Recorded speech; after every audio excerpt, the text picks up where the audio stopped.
ကဲတို့တို့ကြော်သွားတော့မြင်းမတိလိုင်းကူတော့ရောက်ပါပြီရှေ့မှာပါကဲ let's go ဆက်သွားအောင်ကဲတို့တို့ကလောကတဘာဝလိုင်းကူတော့ရောက်ပါပြီကဲဒါတော့ရှေ့မှာဝင်ပါ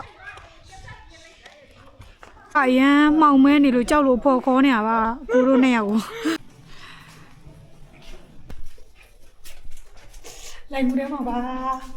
လိုင်းကူထဲမှာတို့ညီမနှစ်ယောက်ရဲ့သူအရှိအကူကလည်းသူလဲဟိုခီးလာတာပဲတော့လိုင်းငွေဝင်ဖို့ရတယ်တော့ကြောက်လို့ဒီကိုအခုညီတောင်းထားတာပါအားလိုက်နိုင်ကြောက်တယ်ဝင်လဲဝင်ခြင်းတယ်တချို့နေရာလေးဆိုလို့လေငုံမိသွားလို့ရမတက်ရက်လို့မရအောင်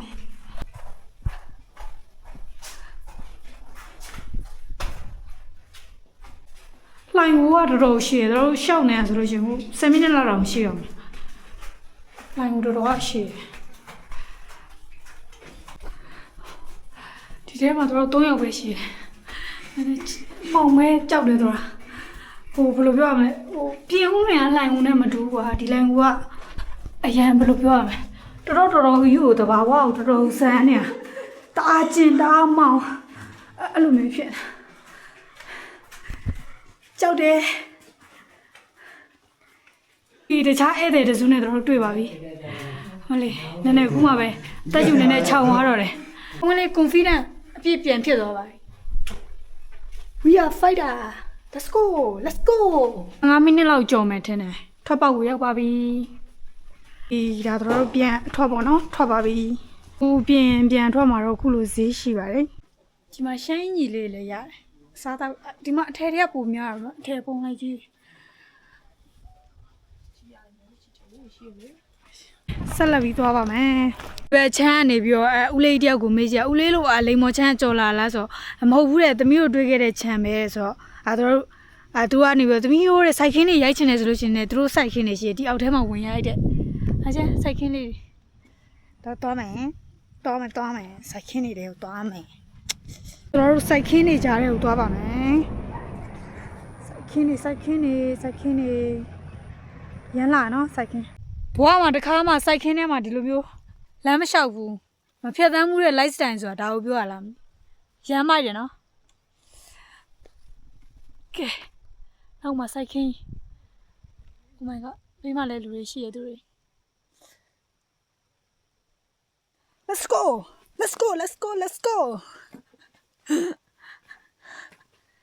Okay ဟောဒီချန်လေးကတော့ခြံတကားပိတ်ထားပါတယ်လို့မြင်သားမြင်မကျင်ရဆိုတာမျိုးလားမသိတော်တော်လှပါတယ်ထဲထဲမှာတော့တချို့လိမ်မော်သီးလေးဆိုဝါရောင်တန်းနေပြီသူက10လပိုင်းကြာလို့ရှိရင်တော့တော်တော်လှတယ်ခြံထဲမှာကဲပိတ်တယ်ဆိုလည်းဘာမှမတက်နိုင်ဘူးလေတို့နောက်ထပ်နေရာလေးဆက်သွားကြပါမယ် Let's go Finally တို့အိုးစီတောင်ရောက်ပါပြီနေ့လည်ခင်းအချိန်မှာရောက်တယ်ဆိုပေမဲ့လည်းကြည့်ပါအောင်ပတ်လေတိန်နေတော့မဟုတ်အဲ့ဒီမိုးဖွားလေးရွာထားတော့မြူတွေပုံစံမျိုးဖြစ်နေအိုးစီတောင်ရောက်ပါပြီလို့အိုးစီတောင်ရောက်ပြီအိုးစီတောင်ကြည့်ဘေးဘက်လေမြူတွေကိုပြည့်ပဲအိုးစီတောင်ပါ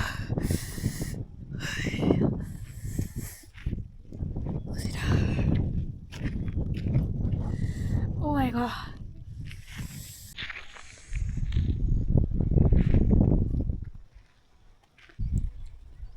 လာကြကတော့ရက်ဆက်တယ်နော်တို့ဆိုင်ငယ်နဲ့တက်ခဲ့တာပေါ့ဆိုင်ငယ်ဆိုလို့တို့ဗဒီဘိန်းပဲကျွမ်းကျင်မောင်းခဲ့တာပေါ့ဒီဆိုင်ငယ်ကျတော့အရင်မကျွမ်းညအောင်တက်ရတဲ့တောင်ကအသကုံရက်ဆက်တယ်ကွာအထက်ကိုဘေးမှာကွာပြုတ်ကြရင်တည်အောင်ကွာအနေအရမ်းများတယ်တကယ်လို့ဆိုင်ငယ်စီးရဝါသနာပါတဲ့သူတွေဆိုရင်တော့အဗညာတခုတော့ဖြစ်မှာပေါ့ကျွန်တော်ကတော့ဖျားစာရွတ်ပြီးတော့တက်လာခဲ့ရကဲဒီလိုမနက်စောကြီးပေါ့နော်မနက်စောပိုင်းနေလာဆိုတော့ဒီပုံကတိန်နေအရစ်ဖြစ်နေမှာအခုကကြာကျွန်တော်တို့ကနေ့လေခင်းမှရောက်တာပေါ့သို့တော်လဲဟိုမိုးဘွားလေးကြာတော့ဟိုဘေးနားမှာမြူတွေပြဟိုဘက်မှာဆိုတောင်မမြင်အောင်ပါဒါပေမဲ့တို့ဒီကင်မရာနဲ့သာမမြင်ရတော့ကိုယ့်ရဲ့မျက်စိနဲ့ကြည့်မယ်ဆိုတောင်လေးတွေတော့မြင်ရရေးကလေးကွာအရင်လာတယ်ဟိုဘက်မှာဆိုလို့မကြည့်ဟိုဒီဘက်မှာလင်းအောင်ပေါက်နေအောင်မှသိရမလားဒီဘက်မှာလင်းအောင်ပေါက်နေအောင်မှမြူတွေကစိုင်းနေအဲ့လိုဖိုင်မျိုးကွာဘေးကမြူပတ်လဲမှာကိုကနေရအဲ့လိုပုံစံလေးဂုံစင်းကုန်းတက်အခြေအနေကိုကြည့်ပါအောင်အဲ့ဒါကိုမွေကောက်ပုံစံမျိုးသွားရတာကွာ ဒါကတော့ကလောမျိုးထဲမှာလေဘက်လို့ရတဲ့နေရာလေးတွေကိုတို့တွေကဟိုဖော်ပြပေးတာကွာသွားချင်တာတော့စင်စခန်းပေါ့ဒီကနေသွားမယ်ဆို2 နာရီကြာမှာဆိုတော့အနေလည်းများတယ်တဲ့မိုးရင်းကာလာဆိုတော့တို့အခုမျိုးထဲကိုပဲပြန်ဝင်တော့မယ်ပေါ့တို့မျိုးပြင်ရဟာတွေပဲအကုန်လုံးပတ်ပြီးတော့တာပေါ့ကဲအဲ့ဆိုမျိုးထဲကိုပြန်ဝင်မယ်မျိုးထဲမှာမုန့်နေစားမယ်တို့နေ့လည်းစားဘာမှမစားဘူးအခုတော်တော်များများနေရာ5 ခု 6 ခုလောက်ပတ်ပြီးသွားတာမှတို့အခုမှအချိန်က1 နာရီကျော်2 နာရီလောက်ပဲရှိသေးတယ်နော်မျိုးထဲကိုသွားမယ် let's go မကြည့်ကလောမျိုးကကြိုးစိုးပါ let's go ကလောမျိုးပါကဲဆက်သွားမယ်တော်အခုကတော့ကလောမျိုးတွေကိုရောက်ပါပြီမိနစ်20လောက်တော့မောင်းရတယ်တကယ်လို့အမြန်မောင်းမယ်ဆိုတော့15 မိနစ်လောက်ပါပဲတူဘူးတွေလေးစားပါမယ်ရမ်းစားချင်နေကြတာပါငါးထမင်းနဲ့ကိုရန်ကုန်စတိုင်တွေးလိုက်တယ်သူကရှမ်းစတိုင်လာပို့ပြဘွားမှတကားမှမမြင်ဘူးလို့တေချာကြည့်ရစင်တာဂျူးမြင့်နဲ့ရှယ်ပဲရော finally ကဲမြို့တွေကနိုင်စီစီကိုရောက်ပါပြီတို့တို့နေတဲ့နေရာကွာမြို့နဲ့နည်းနည်းလှမ်းတယ်ဒီကိုလာမယ်ဆိုရင်နိုင်ခွက်လောက်တော့အချိန်ပေးကဲနိုင်စီစီကိုရောက်ပါပြီ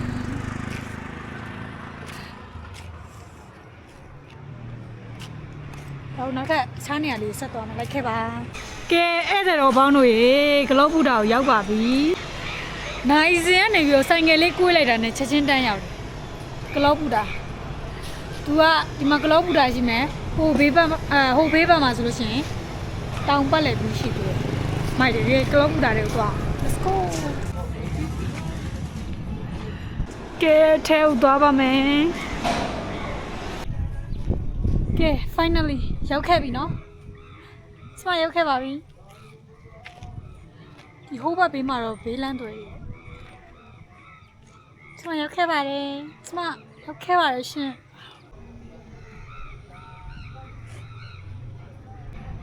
ဘူတာကတော့ဂလော့ဘူတာမှမဟုတ်ရန်ကုန်ဘူတာကြီးဆိုလို့ရှိရင်လည်းတော်တော်လှပါတယ်တာမန်မှာပဲဟိုအေးပေါ့ဘေးကတောက်ပတ်လေ view ရှိနေတော့တမျိုးပေါ့နော်ဒါကတော့ဟိုကျွန်တော်တို့ရထားတောက်လျှောက်ဘက်မှာဆိုရှေ့ဘက်မှာဆိုလို့ရှိရင်ကွာတောင်ဘက်လေ view ရှိမယ်ပေါ့အဲ့ဒါလေးတစ်ခုကွာသွားမယ်ပေါ့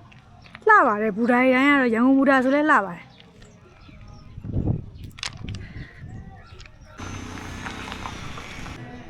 တကယ်လို့ဘူတာတွေလွဲခဲ့မယ်ဆိုရင်တော့မှ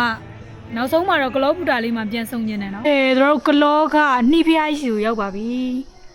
မြို့ထဲကနေလာမယ်ဆိုလို့ရှိရင်15 မိနစ်လောက်တော့မောင်းရတယ်နှိဖျားရှိကိုဘာပဲဖြစ်ဖြစ်မြို့ထဲရောက်တုန်းလေးဝင်ဖူးမယ်ဆိုပြီးတော့ဝင်ဖြူးပြလိုက်တယ်ကဲဖူးမယ်နော်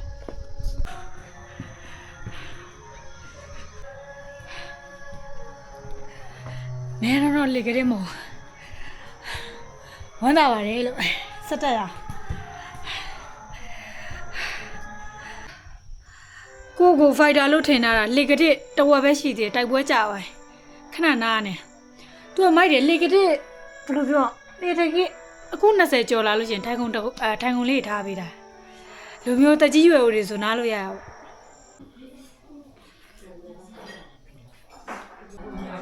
နီးဖျားကိုရောက်ပါပြီဒါကတော့25 ရက်နေ့ထီးတင်ပွဲအတွက်ပန်းစည်းလေးစီးနေတာပါဒါကတော့ဝိုင်းကူလုပ်တဲ့သူတွေထမင်းစားတာပါဒီကဒေတာကန်တွေကတအားချဖို့ကောင်းတာပဲတိလာဟိုကထမင်းဝိုင်းစားနေရလေထမင်းစားဖို့တော့အကုန်လုံးကဝိုင်းခေါ်ကြတာမိနစ်ပိုင်းမဲ့ကြာမှာတဲ့ဝင်စားဆိုပြီးတော့တက်ညီလက်ညီပဲခေါ်ကြတာတအားချဖို့ကောင်းတာပဲတို့ခုကကျတော့အောက်ကိုပြန်ရောက်နေပြီတို့ close ကိုသွားမယ်ဈေးတွေပိုင်းဝယ်ပြီးရင်တို့ hotel ကိုပြန်ပါမယ် let's go finally တို့ရဲ့နောက်ကိုရ sky view လေးစီကိုပြန်ရောက်ပါပြီဒီကတော့တို့ကသူများနယ်မြေလာတာဆိုတော့ညမိုးချုပ်ထိမနေဘူးတကယ်လို့မြို့ထဲမှာနေရဆိုတော့တမျိုးပေါ့တို့မြို့နဲ့နည်းနည်းလေးလမ်းတော့ဒီကညနေဆောင်တာနဲ့ဟိုတယ်ကိုရောက်ပြန်လာနိုင်အောင်ပြန်လာတာပေါ့ပြန်ရောက်ခဲ့ပါပြီကလော့ကိုတေချာလေးလေခဲ့ပါတယ်အားလုံးပဲတတာပါ